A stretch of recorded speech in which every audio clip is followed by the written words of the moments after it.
பொதுவாகவே mass heroes, அதாவது தமிழ் இண்டஸ்ட்ரியில் ஒரு நல்ல மார்க்கெட் இருக்கிற பழைய ஹீரோஸ், அதாவது வந்து பார்த்தீங்கன்னா யங்கஸ்ட் ஓல்டு மாடல் ஹீரோஸ், சிறு வயதுலேருந்து நடிக்கிறவங்க, அவங்களோட திரைப்படம் வெளியான மட்டும்தான் அந்த டீசர் ரிவ்யூ, மூவி ரிவ்யூ அப்படிங்கிறத வந்து பொதுவாகவே கொடுத்துட்டு இருக்காங்க. ஆனால் நம்ம இப்போ என்ன பார்க்க போகிறோம் அப்படிங்கன்னா, காந்தி கண்ணாடி, அதாவது வளர்ந்து வர அடிப்படையிலிருந்து மேலே வந்த கஷ்டப்பட்ட ஒரு பையனோட ஒரு படம் ரிலீஸ் ஆக போகுது. அதோட டீசர் வந்து ரீசெண்டாக ரிலீஸ் ஆயிருந்தது. அந்த படத்தோட பேர் தான் காந்தி கண்ணாடி. காந்தி கண்ணாடி வந்து பாத்தீங்கன்னா பாலா, கேவிபி பாலான எல்லாத்துக்குமே தெரியும். கலக்கு போவது யாரு சீசன்ல இருந்து அவரோட திறமையை வந்து வெளிப்படுத்தி கொஞ்சம் கொஞ்சமா இம்ப்ரூவ்மெண்ட் ஆகி மக்களுக்கும் சமூக சேவைகள்லாம் நல்லா செஞ்சு பல இடத்துல வந்து பாத்தீங்கன்னா அவருக்கு ஒரு நல்ல பேர் இருக்கு. கஷ்டப்பட்டு வந்ததுனால என்னவோ தெரியல, கஷ்டப்படுறவங்களுக்கு நல்ல ஒரு ஹெல்ப் பண்ணிட்டு இருக்காரு அப்படின்னு கூட சொல்லலாம். காந்தி கண்ணாடியோட ட்ரைலர் ரிலீஸ் ஆயிருந்தது, எல்லாருமே பார்த்திருப்பீங்க. அந்த மற்ற படத்தோட ட்ரைலருக்கும் காந்தி கண்ணாடியோட படத்தோட ட்ரைலருக்கும் ஒரு பெரிய டிஃபரெண்ட் இருக்கு. அது என்னங்கிறத லாஸ்ட்ல சொல்றேன் கேளுங்க. இப்போ வந்து பாத்தீங்க அப்படின்னா, காந்தி கண்ணாடியில் எடுத்த உடனே வந்து பார்த்தீங்கன்னா ஒரு சொல்றாங்க என்னன்னா, நம்மளோட வாழ்க்கையில வந்து எதிர்பாராம யாராவது ஒருத்தர் வருவாங்க, அவங்களால தான் நம்ம வந்து வாழ்க்கை வந்து மாறப்போகுதுங்கிறது தெரியாத ஒன்று அப்படின்னு தான். நம்ம கூட இருக்கிறவங்களால மட்டும்தான் நம்மளோட வாழ்க்கையை வந்து மாற்ற முடியும். எக்ஸாம்பிளுக்கு வந்து பாத்தீங்க அப்படின்னா, எப்பொழுதுமே நம்ம வாழ்க்கை நம்ம கையில தான் இருக்கு அப்படிங்கிற ஒரு பாரம்பரியமான ஒரு டைலாக் சொல்லிட்டு இருப்போம். அதெல்லாம் கிடையவே கிடையாதுங்க. எப்பொழுதுமே சரி, நம்ம வாழ்க்கை நம்மள்ட்ட கிடையவே கிடையாது. நம்ம சுத்தி உள்ளவங்கள்ட்ட மட்டும்தான் இருக்கு. நம்ம சுத்தி உள்ளவங்க எப்படி இருக்காங்களோ அதுக்கு தகுந்த மாதிரி தான் நம்ம வாழ்க்கையும் சரி, பொருளாதாரம் சரி, எல்லாமே இம்ப்ரூவ் ஆகும் அப்படிங்கிறது ஒரு உண்மை. அப்படிங்கறத ஆணித்தனமா நான் இங்க வந்து பதிவு செய்யறேன். அதை பொறுத்தவரை பாத்தீங்க அப்படின்னா, படத்துல இன்ட்ரோ சீன்ல எடுத்த உடனே வந்து பாத்தீங்கன்னா பாலா நல்லா பயங்கர டான்ஸ் பர்ஃபார்மிங் வந்து கொடுத்திருக்காரு. அவர் வந்து ஒரு டிராமா கம்பெனில வந்து வேலை செஞ்சுட்டு இருக்காரு. இன்னொரு சைடு கேரக்டர் வந்து பாத்தீங்கன்னா கண்ணம்மா கேரக்டர், அதாவது குழந்தை இல்லாதவங்க, அந்த திருமணமான தம்பதி குழந்தை இல்லாதவங்க சொன்னாலே சமூகத்தில் எப்படி பார்ப்பாங்க, என்னென்ன பேசுவாங்க அப்படிங்கிறது எல்லாத்துக்குமே தெரியும். அந்த காட்சி வந்து இதுல வந்து நுணுக்கமா கொடுத்திருக்காங்க.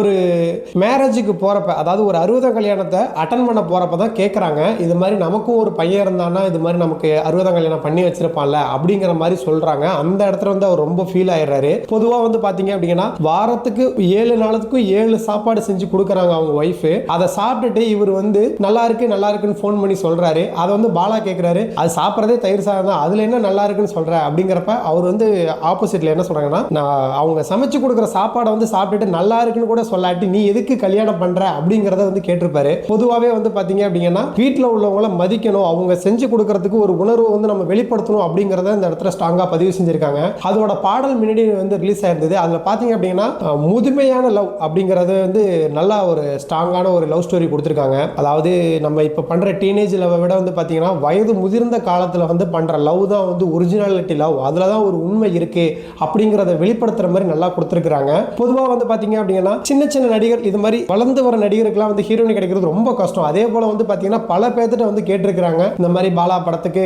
ஒரு ஹீரோயின் வேணும் அப்படின்னு சொல்லிட்டு. எல்லாமே கதையை கேட்டுட்டு பண்ணிக்கலாம், டேட் இல்ல அது இல்ல அப்படின்னு தான் சொல்லியிருக்காங்க. ஆனா இந்த இடத்துல அந்த ஹீரோயினை ரொம்ப பாராட்டணும். ஏன்னா அப்படின்னா, வளர்ந்து வர ஹீரோவா இருந்தாலும் பரவாயில்ல, நான் நடிக்கிறேன் அப்படின்னு சொல்லிட்டு அவங்களோட நடிப்பு திறமையை நல்லா வெளிப்படுத்தி இருக்காங்க. படம் வந்து பாத்தீங்க அப்படின்னா ஒரு 60 கல்யாணத்தை கம்ப்ளீட் பண்றதுதான் படத்தோட கதை. அதுக்கு என்னென்ன சிக்கல்லாம் வருது, இவரோட லவ் வந்து எப்படி அவரு கூட மிங்கிள் ஆகுது, எப்படி ஸ்டோரியை வந்து கொண்டு போகணுமோ அந்த மாதிரி கொண்டு போயிருக்காங்க. பொதுவா வந்து பாத்தீங்க அப்படிங்கனாலே நல்ல ஒரு ஃபைட் சீன்ஸ் இருக்கும், ஒரு டான்ஸ் பர்ஃபார்மன்ஸ் இருக்கும் அப்படின்னு எதிர்பார்க்குற அளவுக்கு வந்து பாத்தீங்கன்னா முடிஞ்ச வரையும் இம்ப்ரூவ் பண்ணி கொடுத்திருக்காங்க. லவ் ஸ்டோரிஸ் அப்படிங்கறத விட ஒரு ஃபேமிலியோட லவ் ஸ்டோரி அப்படி எடுத்திருக்காங்க அப்படின்னு கூட சொல்லலாம். படக்குழு வந்து பாத்தீங்கன்னா நல்லா சூப்பரா நல்லா பர்ஃபார்ம் பண்ணியிருக்காங்க. பாலா வந்து இது வந்து ஃபர்ஸ்ட் படம் மாதிரியே தெரியல, நல்லா ஃபேஸ் ரியாக்ஷன் கொடுத்திருக்காரு, நல்லா நடிச்சிருக்காரு அப்படின்னு கூட சொல்லலாம். படத்தோட ஸ்டார்டிங்ல இருந்து, அதாவது இன்ட்ரோ சீன்ல இருந்து லாஸ்ட் சீன் வரையுமே வந்து பாத்தீங்கன்னா நல்லா ஸ்லோ மோஷன் நல்லா கொண்டு போயிருக்காங்க. படம் செப்டம்பர் 5 ரிலீஸ் ஆக போகுது. படத்தை வந்து பாத்தீங்க அப்படிங்கன்னா உங்களுக்கு ஒரு நல்ல அபிப்பிராயம் வந்து பாலா மேல இன்னும் வரும், மக்கள் மத்தியில வந்து நல்ல இன்னும் பேரை சம்பாதிப்பாரு, பல படங்கள் வாய்ப்பு கிடைக்கும் அப்படிங்கிற லெவலுக்கு வந்து அவரோட பர்ஃபார்மன்ஸ் வந்து நல்லா வெளிப்படுத்தியிருக்காரு அப்படின்னு சொல்லலாம். ஃபர்ஸ்ட் சொன்னதுதாங்க,